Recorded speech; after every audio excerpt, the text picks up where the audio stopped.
Great morning. Happy Saturday. Happy Saturday, everyone. It's great to be here. My name is Fernando from Los Angeles, California. Welcome to our reading club. We are being recorded YouTube live. We're actually on the works of transitioning from one link to another. I know it's a new beginning to continue with the journey of the reading club. So from this point forward, we have already made the changes, the adjustments on the templates and the flyers. So let us know where you're plugging in from. State. I see Jameson Rowe. I see Dr. G.W. Parker, John M., Zena Edgehill, Martha, my wife, and then Galaxy J7.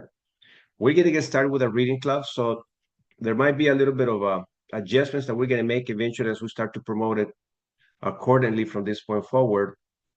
We're going to have everyone accustomed to the new connections that we're making. So everything that we do is going to go in a new YouTube channel that we have created. Okay, so I'm just excited to be here today. And if you have the invitation, send it out. So we're going to get started with a reading club. So once we finish with a reading club, we're going to transition to our Cleveland, Ohio, Jameson. We're going to transition to our reception, and we got two great presenters today that are going to be with us. From this point forward, I'm telling you, we're moving in the direction of creating more leaders. So Jameson Rowe is going to be one of our presenters, and then Michelle Colley Hill will actually be the other presenter. So they're going to have a little conversation. I'm so thrilled about that. So let's see here. We got more guests coming in. Let me give Jameson the co-host so we can help each other here. I see. I'll give Zena the co-host. I know Zena was supposed to be reading for all of us today.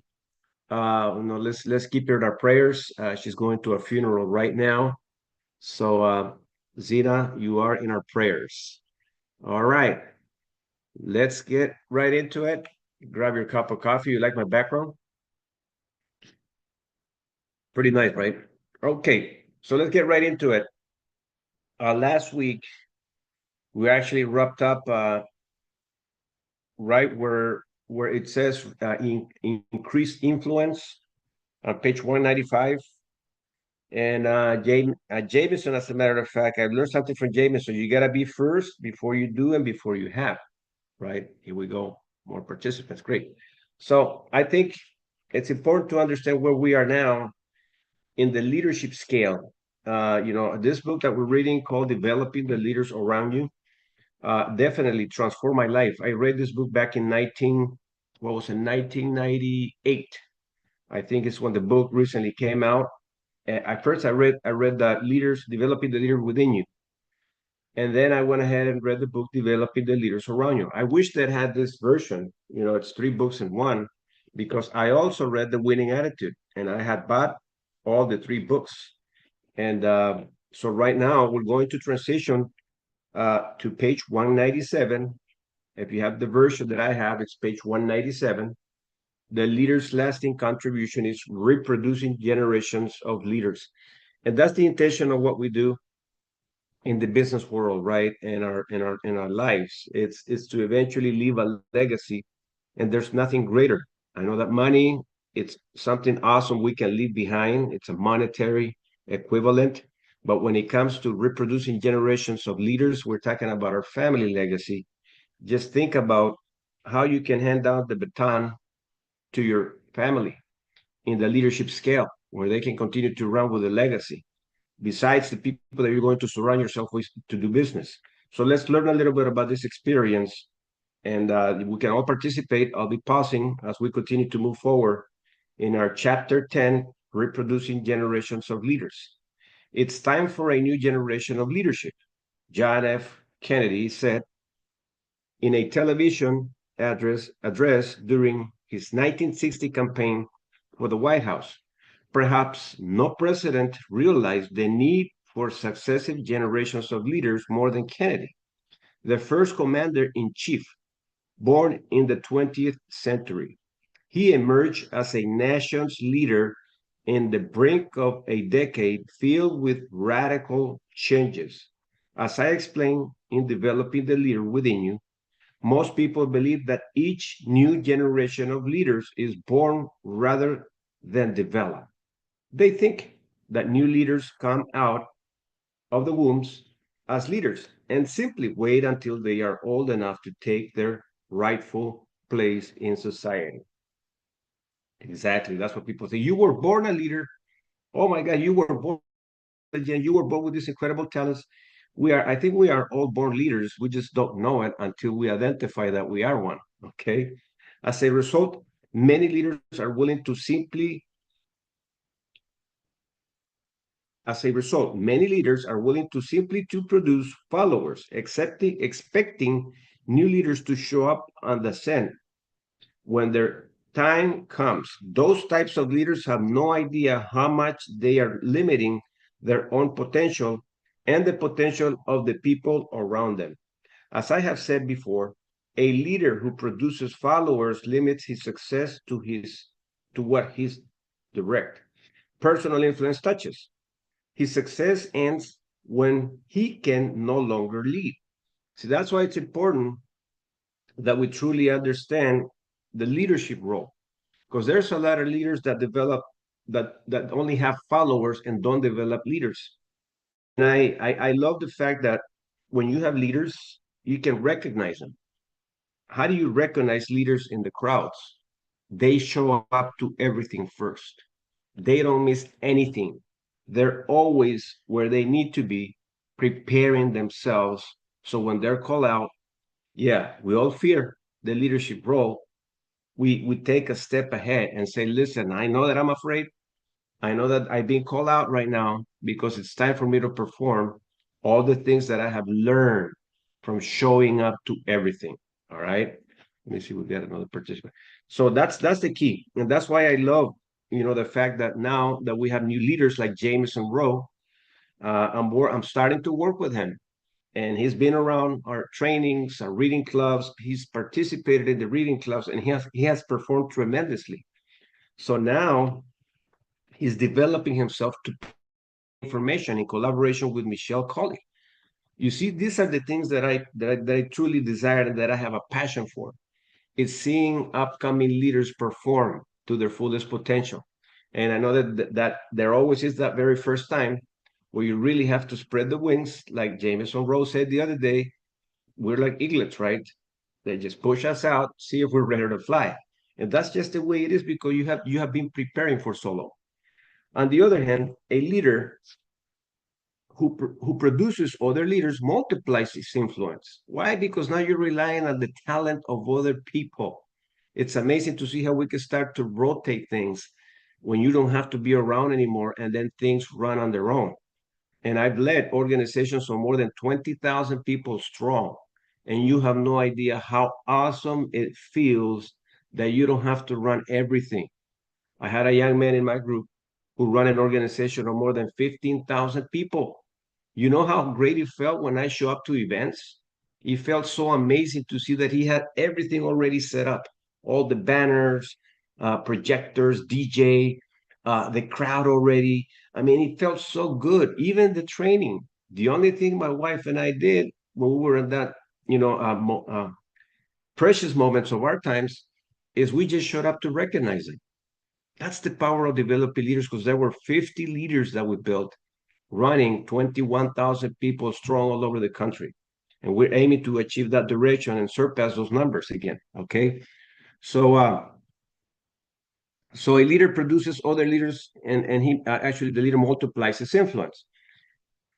And he and his people have a future. His organization continues to build and grow, even if he is personally unable to carry on his leadership role. As a leader, you may have followed all the guidelines in this book. You created the right climate and identified potential leaders. You've nurtured, equipped, and developed them. You built a great team and learned to coach them.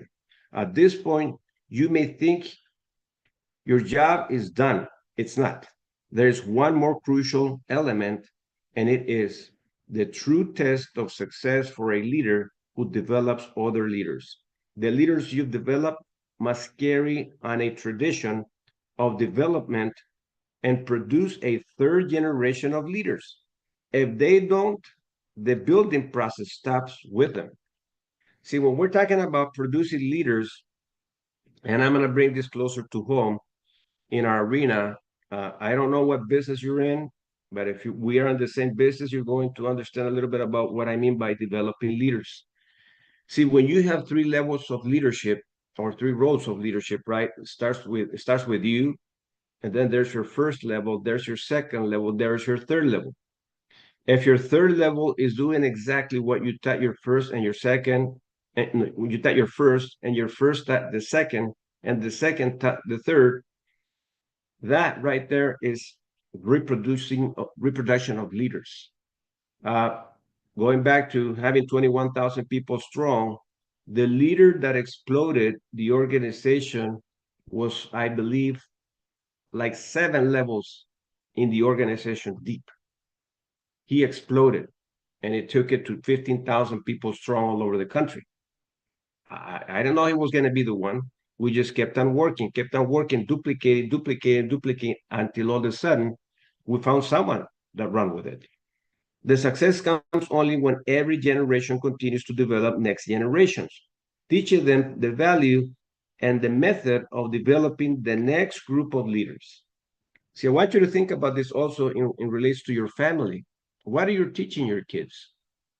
Are you teaching them to be independent? Are you leading them in the direction of becoming leaders?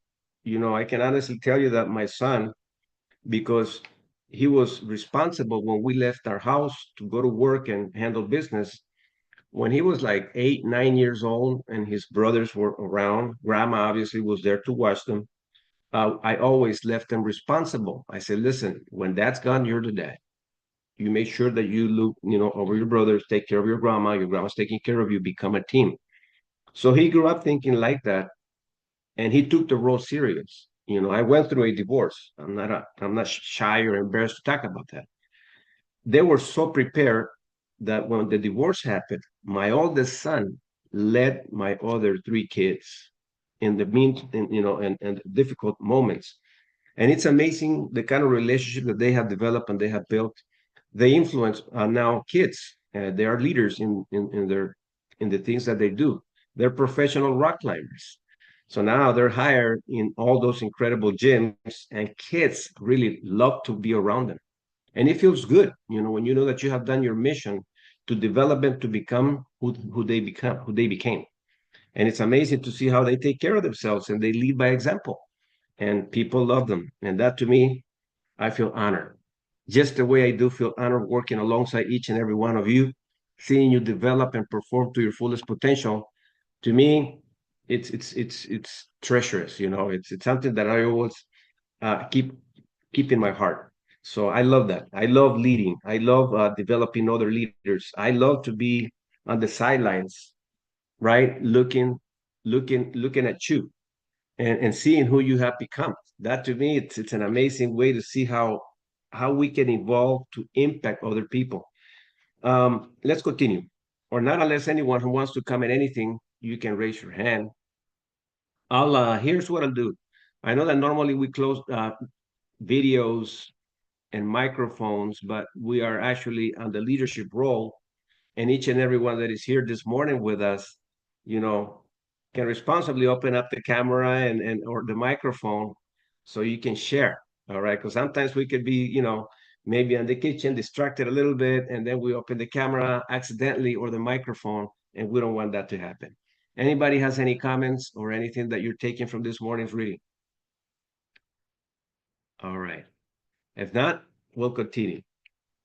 I have spent the greater part of my life developing leaders who are in turn producing another generation of leaders. And by the way, a new generation of leaders they are developing includes many people chronologically older than they.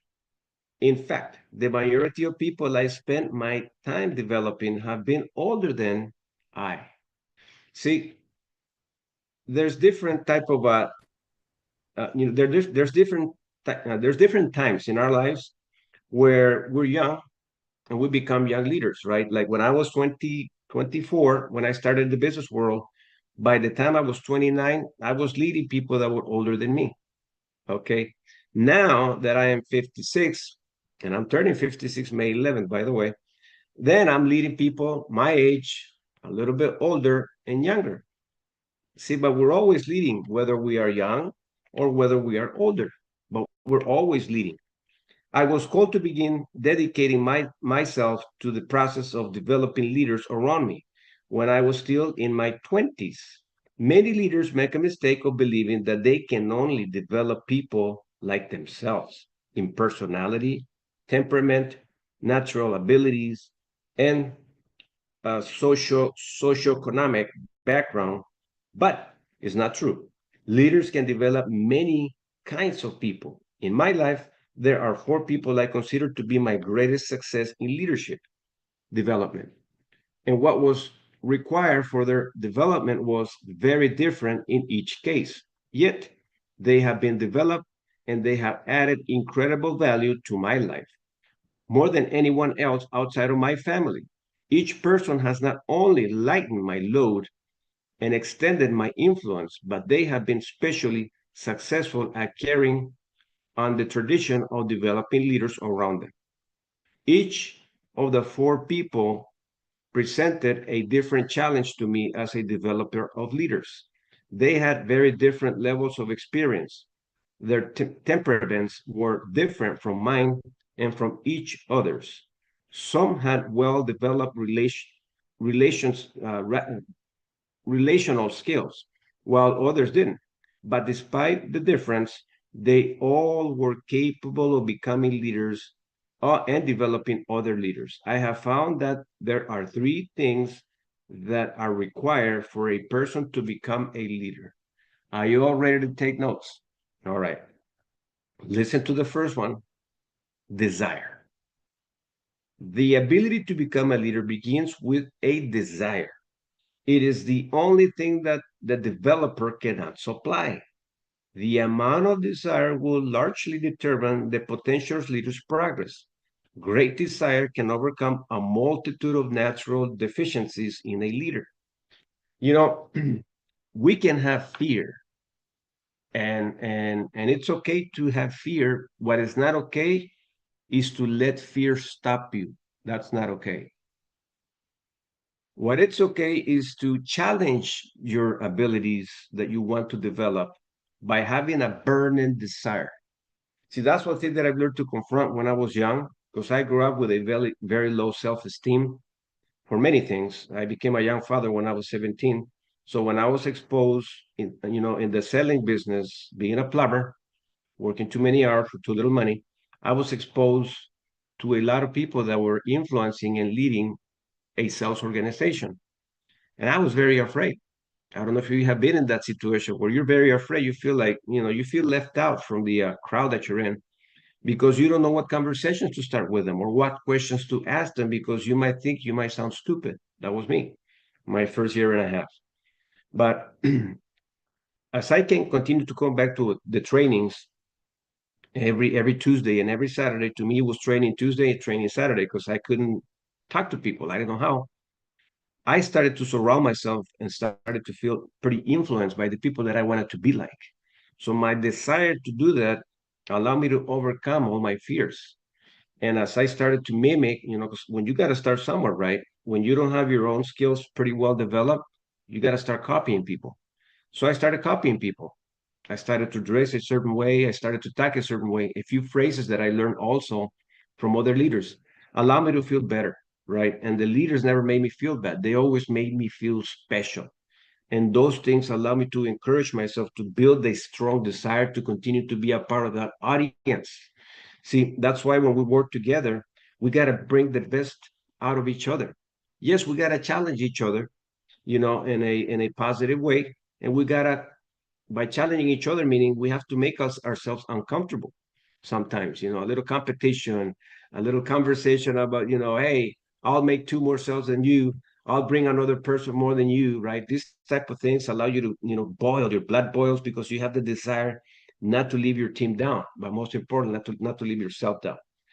Now that's the first one. So desire, rational skills.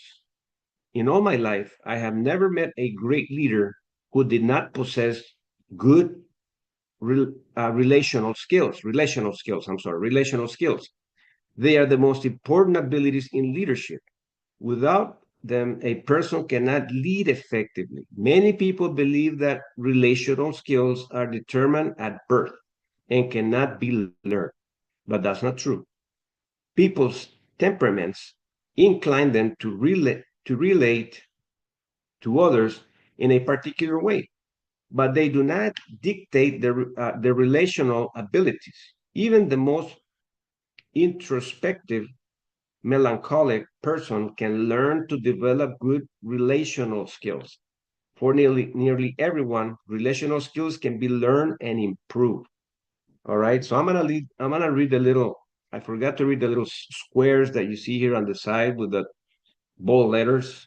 The one that is on page 198 is called "A leader who produces other leaders multiplies his influence."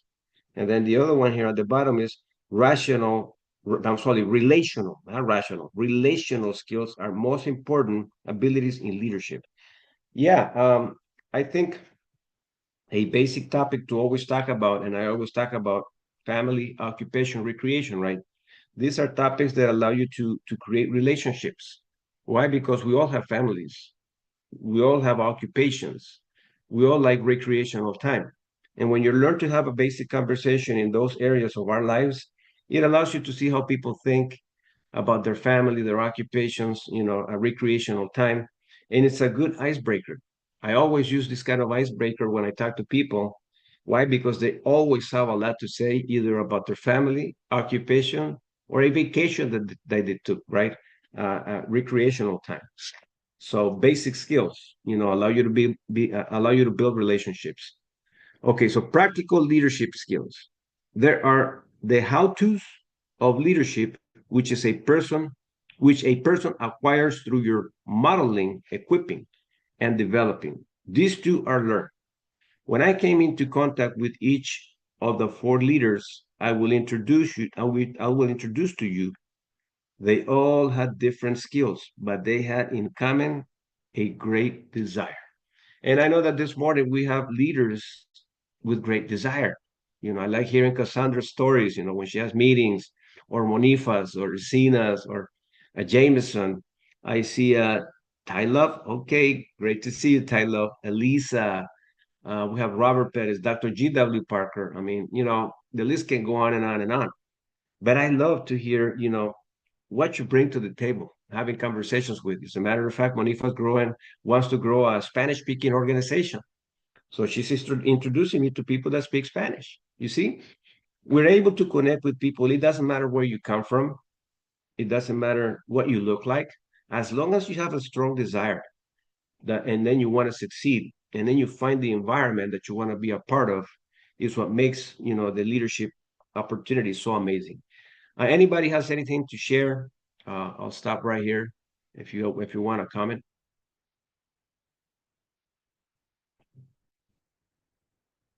Jameson, my friend, how are you? Happy Saturday. Let's see. There I am. Oh, amazing, amazing. Thank you for your reading today. It's amazing reading, and you're bringing such color and character to the words that help us really understand the meaning of it. And thank you again. Yes, I am going to be an eagle, kicking a eagle wing, whatever, getting kicked out of the nest. I have all the instincts. I've learned. I've absorbed. I've done everything. Now it's time to show what I can do. So. One of the things that came to mind in the corporate world, there's this book called Fam Family Wealth, Keeping It in the Family. It talks about the Rockefellers, the Rothschilds, and all those wonderful people. But one of the things he says when his father, the author's father, was a corporate attorney to help corporations, in succession of leadership. And he said the first thing you go up to a brand new CEO that spent, years, 20 years probably getting to that position, like a Chrysler or some big corporation, he'd say, "Congratulations." Then he says, "Who's your replacement?" Like Ooh. right off the bat, like right, like that make them to humble them and to get their head puffed back into reality that, I mean, this is only temporary, and who's going to replace you? So one of the things that means is, who are you developing that can take over when you're not available? Who's going to be there when, when you're off doing something else and things not fall apart, but need a critical decision needs to be made and you're not available? That's why there's Air Force One and Air Force Two, right? Right. There's always a backup, and developing, like identifying the leadership that can do that, and developing them, and seeing their desire, as you're saying right here. What is it going to take for them to have that comfort? Like you're saying, you knew that you were how do I say this? You were not amazed, but you're fulfilled in the process of knowing that person could take over the meeting, and all you had to do was show up and just acknowledge them, because you did your job. You found the person, you developed the person, and they developed into this great leader that that you're passing it on to that generation, and they'll probably do the same, and Yes. on and on, because that's just like what the Rothschilds have done. That's the example in all the wealth building books. Is like they're building first generation wealth creators or leaders, and those leaders build more leaders, and on and on and on forever. So that's it. Thank you.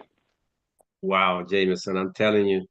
See, you bring so much value to our conversation, because a reading club, obviously, it's a conversation, right, just to exchange ideas. And it's incredible to see the transformation of everyone. When you pour out and you express yourself, it's amazing to hear where we're going in the leadership scale. There's Monifa. So Jameson, thank you so much, man, for sharing what you do. You always bring those gold nuggets. I take notes, as a matter of fact. I made notes on family, keeping it in the family, the Rockefellers. Monifa, how are you? There you go. Can you hear me? Loud and clear, Monifa. Great to see Oh, you. Happy Saturday. oh, happy Saturday. Happy Saturday. Great day to have a positive, uplifting, sunshiny book club morning.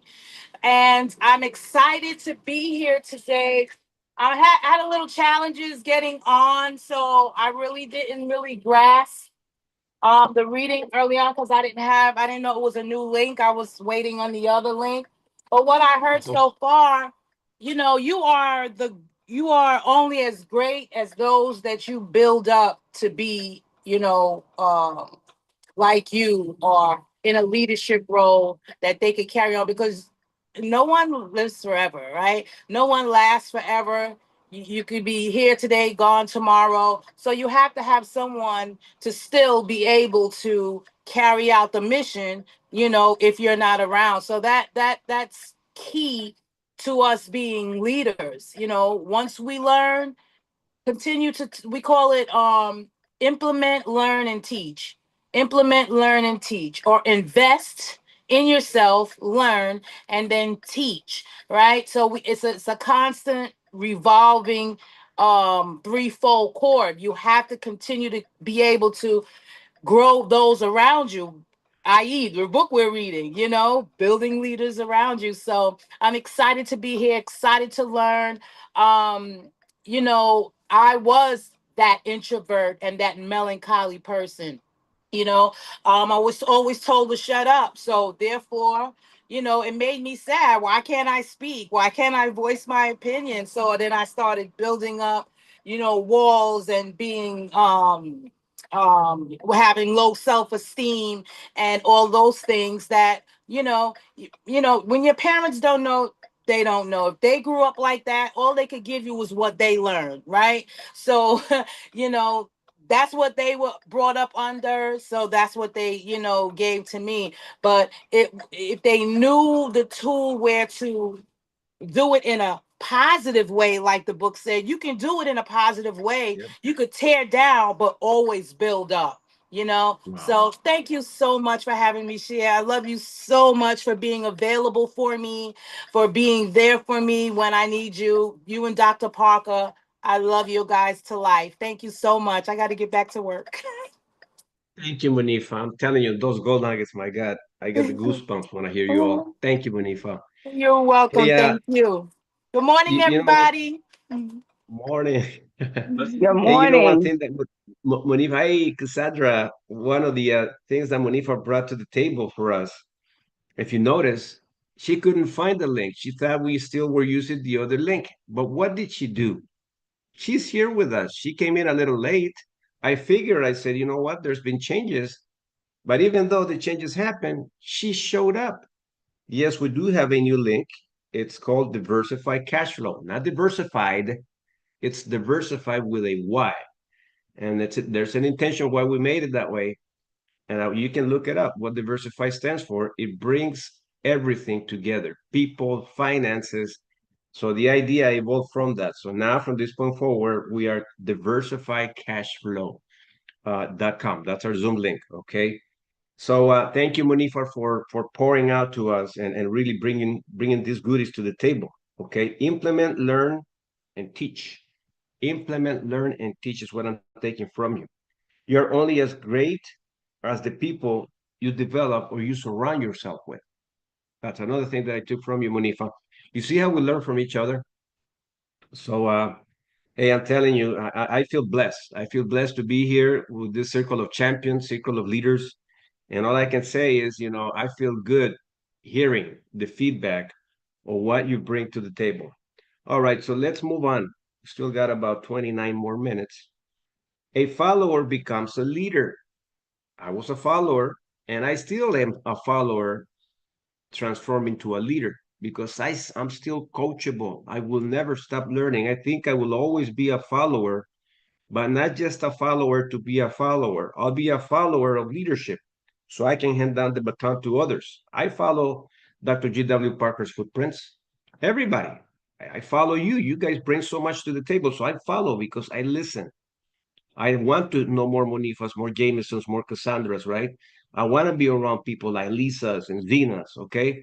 So definitely being a follower, this section here that we're going to read is a follower becomes a leader. Let's learn from this experience of what Barbara, they got what John C. Maxwell has to say about Barbara. Barbara Brumihan, who was my personal assistant for 11 years. Listen, 11 years, not 11 days or 11 months, 11 years, came to me as a highly competent secretary. She worked hard and she had a wonderful servant heart, but she did not lead others. It was a natural part of her personality, nor was she well equipped to lead. She had always been a follower, but I could see that she had great potential. And even more important, she had great desire. And that's the key. See, the best way for me to be able to see a student with great desire is the student shows up to everything and might be behind the cameras for a long time, but you keep looking at that name coming back, coming back, coming back. It's time to break the ice with that person. Michelle Colley was one of them. She was behind cameras for a long time, long, long, long, long time. And then we started, engaging in conversations. I'm surprised I don't see her today, but because she's going to be presented with Jameson. But oh my God, we met, we had a conversation. I remember when we dropped her off to the airport in one of our company conventions. And I said, listen, Michelle, you might be in the cocoon right now, but Martha and I, we were dropping her off with my wife, definitely see a beautiful butterfly flying so high, beautiful colors, I said, and you're ready.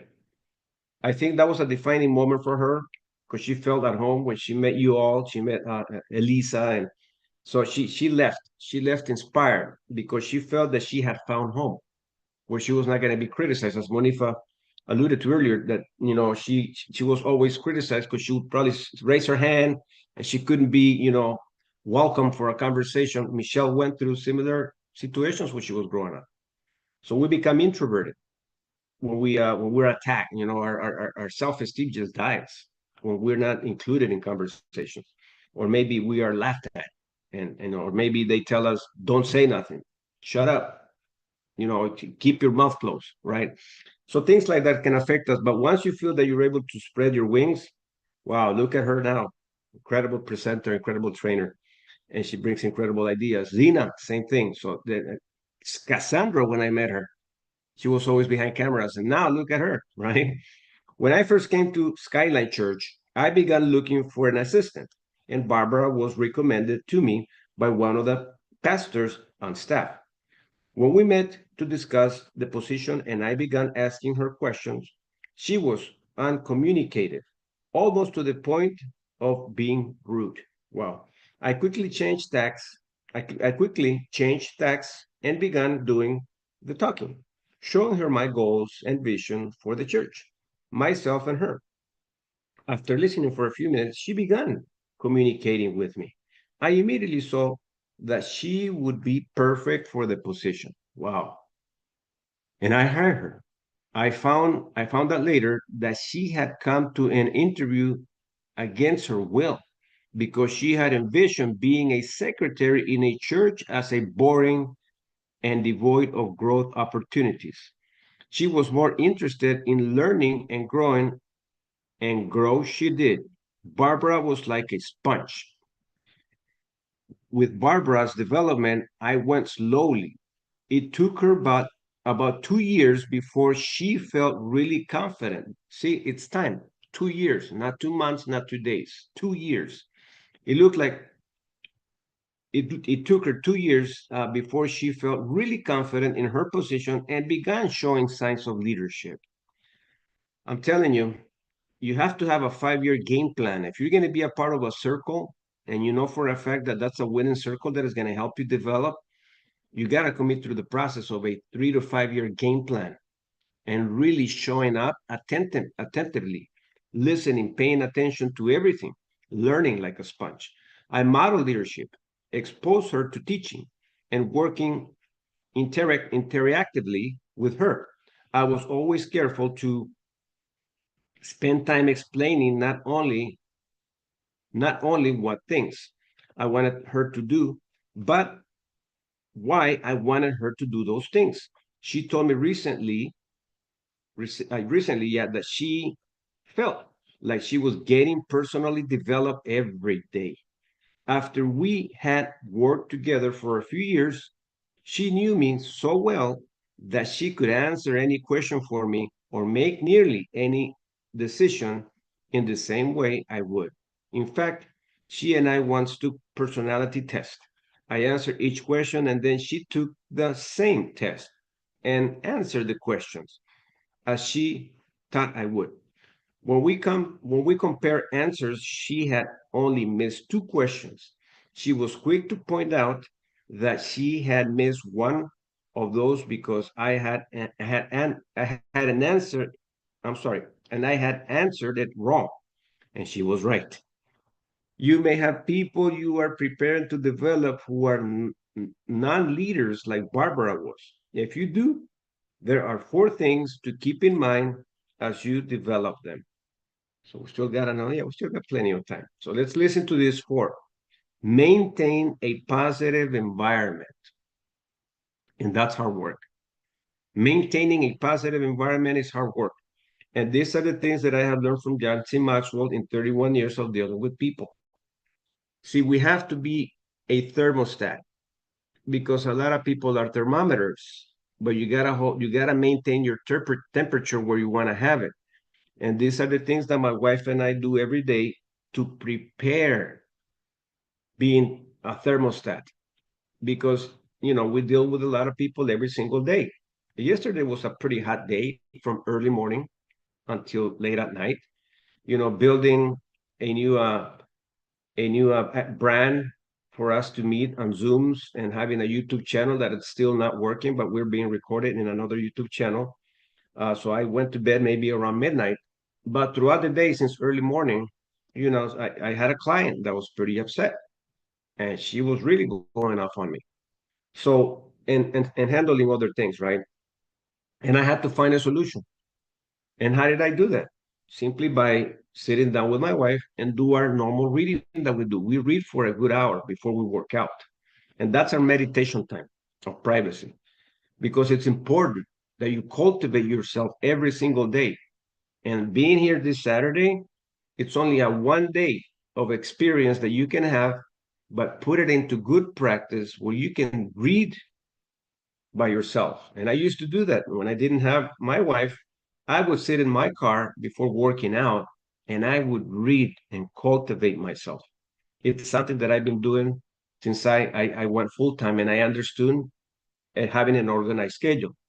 See, I know we gotta perform, we gotta do sales, we gotta bring people, to work with us. But if you're not cultivating yourself, you're not attracting people, because instead of being a thermostat, maybe you are a thermometer and you're being affected by your surroundings. Instead of you controlling your surroundings, sometimes your surroundings control you.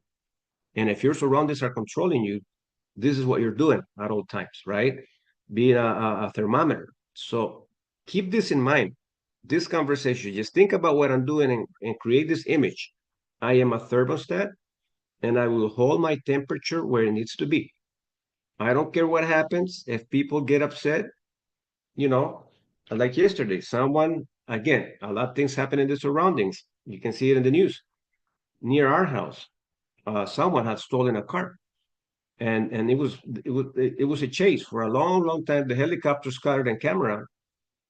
I think it was a young man ended up crashing in a truck and ended up dying here. So they had helicopters here in the surrounding areas, and it's crazy to see how people are distracted and the kind of things people do, things that they're not going to get caught.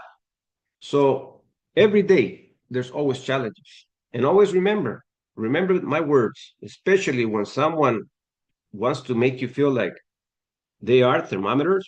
Remember, set your stage and your mentality as Fernando mentioned something.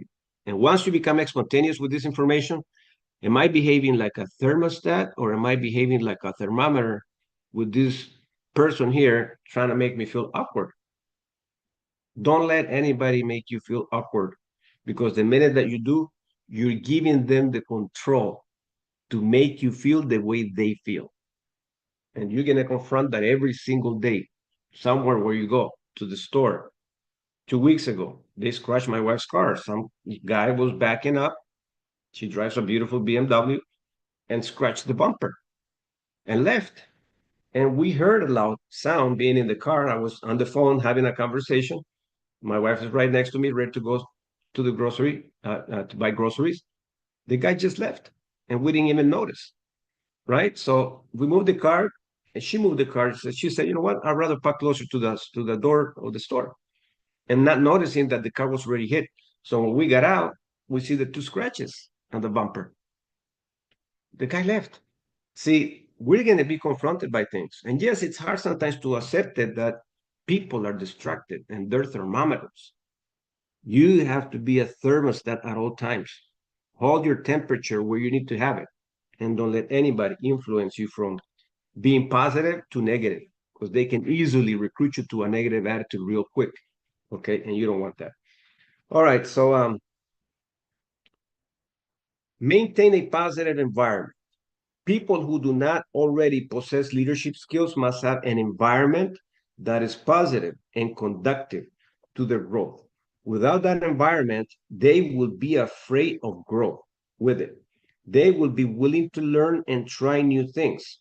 Provide an environment and keep them close to you so that they can begin learning how you think. You see, that's why when people keep coming back, they want to feed off of your energy. They keep coming back, they keep coming back. And then you start to see them that they show up consistently. Now it's time to start engaging with them, because that only shows that they like what they're perceiving, what they're taking from the information that is being provided. Express high belief in them. And I do. I always do. And I give them assignments. All right. And then we stay engaged in that assignment. People who are not naturally inclined toward leadership and who have not leadership experience often get discouraged easily. How many of you have gone through that?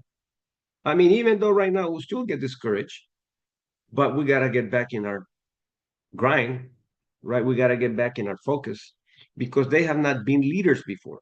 They will make mistakes. They may make a lot of mistakes, especially in the beginning. Their development is likely to be a long process. By expressing a high belief in them, you encourage them to persevere, even when things get tough. Wow. Empower them. In the beginning, followers are reluctant to assume leadership roles, so they must be empowered by their leaders. Start by walking alongside of them and giving them authority in your name. As they gain experience using your authority, begin giving them authority of their own, first in smaller things and then in larger ones. I like to congratulate, uh, you know, um, the people that are taking the role to lead others, right? Like Michelle is now pairing up with Jameson for our presentation of this morning, our conversation. Remember, we're rewarding things. Our conversation of this morning, Lifestyle Legacy. Elisa pairing up for developing a new leader in the reading club, Ophelia, right? They pair up. And once they learn to lead, by working alongside with you, now they're extending their leadership role with others. See, this is what I like about what we have. We support each other. Monifa, right, asking for a Spanish person that wants to be a part of our platform. Introduce me to the person, and she trusts my process. Why? Because we're friends. We're here to protect each other. She knows for a fact that she can count on Fernando for a Spanish conversation with someone. This is what I like about what we have. I love it that we can count on each other for us to be able to empower each other to win. It is important that you also affirm them publicly. It will reinforce their authority and competency. As time goes by, others will begin to reframe their view of the new leaders, and their view of themselves as leaders will also change. Eventually, people will begin recognizing them as their own authorities. Play other strength. It is critical that you begin the development process by playing to their strength because they have experienced few success in leadership before. They need a few wins under their belts. It really accelerates the development process, and the new leader begins building momentum. My God, once that new leader builds momentum, just let them go. It's like seeing your kids, right, starting to walk, and then they start doing things on their own. Now you can trust them a little bit, keep an eye on them still, right? But eventually, they grow to be who they have become now, which is my oldest one is 37 years old, and I'm proud of him. When you begin developing a follower into a leader, the time and energy required will slow down your progress. You may be tempted to stop developing the person, but don't. It could be a terrible mistake. In the case of Barbara, developing her took a little bit of time in the beginning, but not only did she more than make up for it by giving me 11 wonderful years of service. She is now passing on what she has learned to others. Not too long ago, Barbara moved to Seattle and began working for a church in the area. When I spoke to her recently, I asked her what she valued most of all the things she learned while we worked together. Without hesitation, she said she most valued learning people development. She told me that at first helped her. She told me that it first helped her in her own personal growth and then in her development of others. Currently, she's developing leaders in that church using the principles she learned during her own development. She's excited about passing that along and told me that developing people gives her great joy. And that's why it's important that you work on developing yourself on a periodic basis, because if you really want to help other people become a better version of themselves, you can be that mentor, you can be that leader, and build that relationship to cultivate that one person. And then eventually that person, you can feed off of each other and learn from each other. Like Martha, my wife, we've been married now going on 9 years, 2016. Yeah, 9 years. In September, I saw her transformation from who she was to now who she is, and she was one of my students in the practice company, and never not knowing that our relationship was going to be what it is today, an amazing relationship, and now she's a partner. I learn from her as much as she learns from me, and she teaches me a lot every single day, especially to hold my thermostat behavior at all times. So if I don't, she pulls my ears, and I have allowed her to do that. Anyone wants to share anything? We still got another 10 minutes. Good There morning. she Good is. morning. Hey, Cassandra, I'll give you the mic, Hi. then I'll come back to Martha. How are you? Happy Saturday. Happy Saturday. Um, just piggybacking off what you're saying, how we all develop and grow. And I just love it the way that you're so determined, Fernando. I mean, I just love your energy. Um, you, Dr. Parker, y'all have been nothing but a blessing to me. Michelle, Manifa, y'all always pour into us. And we're grateful. And yes, I was an introvert. I'm still sometimes am. Sometimes I don't even want to come out my house. It gets that way at times. But each day, even when I went to work the other day, if I can inspire somebody and tell somebody that there's hope out here, there is hold on one second, I'm outside, that there is hope and there is ways that you can come out of your situation. I'm always there to share. Some people don't receive it and get discouraging sometimes. But we just got to keep doing what we do. Just like Yep. God, He spreads His word. Yep. And He said, if you be a vessel for Him, and you share the good news, and that's what we do. We share to each other, and we pour into each other what's going on in the world today. I'm grateful. I'm thankful. I just did my mortgage burning. Wow. Yes, so my house is finalized. I have my deed, and God is good. Wow. So I thank you for the reading this morning. I wish I could have got on a little earlier.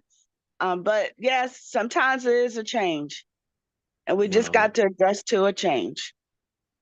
Thank That's you. right, Cassandra. Hey, thank you for pouring into us, Cassandra. I can't wait to hear you read one of these days for us on a Saturday. You let us know when, and we'll definitely, get you on the agenda. Okay, it would be Okay. awesome to hear from you. All right, let us know, Dr. G.W. Parker or Michelle, and then we'll set you up for one of the Saturdays like Monifa. She schedules her way into reading for us. We know you can definitely bring a lot to the table, and if once you decide that you're gonna read. All right, thank you so much. Just let us know. I will. All right. Yeah, Cassandra has definitely transformed herself. And I like what she said, just now. She said, sometimes I feel like staying at home, but because she's introverted and I can connect with her because I have been introverted, and I always work my way out of being one to challenge myself. And I know Cassandra does that too. You remind yourself, wait a minute, being introverted is not really going to get me too far. I have to become uncomfortable and do the things that I need to do to lead. So kudos to you, Cassandra. Now, my wife, Martha, how are you? Good morning. Good morning. Great, great read as always. This is one of the parts that I love most about this team, the readings and everything that we learn with each one of you guys. Thank you so much.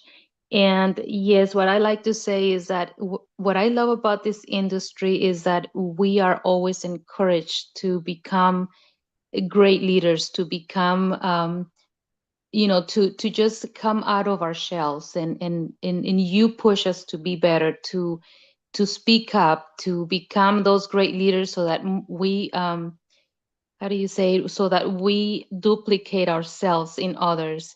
And sometimes in a job, you're not allowed to do that. You do what you are hired to do, and you don't have that room to grow. But here we are constantly being reminded that we can do more, that we can become better, that we can become those leaders that we have inside us.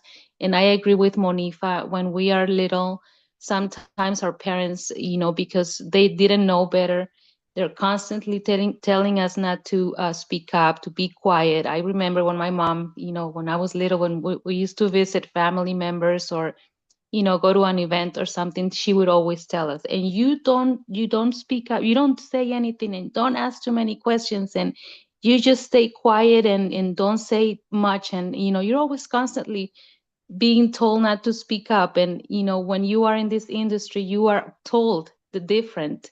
You speak up, you become that leader that you have inside you, and make sure that you develop that leader. So that's why I love this industry. We've seen so many people become such amazing leaders, people that we never thought would become what they have become. And we feel like proud parents when we see them up there speaking and leading these amazing teams. So yeah, that's what I love about what we do, and we enjoy it every day. Thank you so much for allowing me to share. Wow. You heard it right from, I mean, this morning to me, as I said earlier, I learned so much from you. We learn so much from each other because the minute that we speak up, we're able to express what we're learning and what we're taking with us, and your experiences, your stories, of how you were brought up. It's inspiring to see who you have become and who you continue to grow to be a better version of yourself. And that's what we have here on the table. So thank you so much, babe, for sharing. I really appreciate that so much. Michelle, I know we got her here. And by the way, she's obviously going to be working, pairing up with Jameson this morning, leading. And I'm so proud of you, Michelle, for what you have become. When you weren't here, I said so many incredible things about you. Remembering that story of the airport, when we're taking you to the airport, how that weekend changed your life forever. Hi, Michelle. Hi, that's true, Fernando. It was, that was my very first meeting with all of you. I met you and Martha. I was walking down the aisle and saw all of these people, and I couldn't find anybody, and I spotted you and Martha, and I came right to you all, and we just rejoiced like we just knew each other forever, and we were together forever. And you all stood by me. You helped me get through this. And when you dropped me off at the airport, I said, "Okay, Fernando, I'm not going to let you know. I'm going to always be there with you and Martha." And I've said it. I've been always there with you and Martha through thick and thin, ups and downs, my triumphs. But you push. You do push, but it's a good push. And I appreciate you and Martha and all of our team. And Thank you. it's a good thing. Thank you, Michelle. That's what we do. We transform lives, and once we see you, that you have that potential for growth, then we start, giving you assignments, and you start doing your thing, and you start to transform your life. Why? Because wherever you go, you're going to be a success, because now you're going to hand the baton to other people that you can actually influence and help. Right, and that's the objective of what we do, is to be able to make a difference, just like John C. Maxwell alluded to. Same conversations we have here, working with Barbara for 11 years. Now Barbara went elsewhere, but she brought her skills elsewhere. And I can guarantee you, if we go back to the many people that we have helped, there's always something good that we can say about each other and what they've taken with them on the roads to lead. And to me, it's an honor to represent that growth, because someone did that for me when I was 24 years young. I will always remember Nelson Avila, which was my mentor. He was my mentor. Nelson Avila is the gentleman that I'm truly grateful for. And my brother, who introduced me in the industry, introduced me to him. So he coached me, he mentored me, and he believed in me. And that's what allowed me to spread my wings. All right. So, ladies and gentlemen, we are 30 minutes away from hearing our incredible leaders presenting today, Jamison Rowe and Michelle Colley Hill. They're going to pair up and I want to make sure that we bring as many guests as possible to be able to see them perform, because I know they're going to do a phenomenal job, and I know they're probably feeling the pressure, but that's how we see them performing to their fullest potential. And again, anybody that wants to be a part of the reading club, just let us know. Say, hey, Fernando, I want to participate in the reading club, or Michelle, or anybody in the team, or Monifa, right? I say, whoever you're close with, I want to be able to see if I can read. So this book, I think, is probably going to be another few chapters, and we're going to be done with it. But this book is awesome. All right, so we're going to play some music. I'll stop the recording in YouTube, and we're going to get back into the recording afterwards.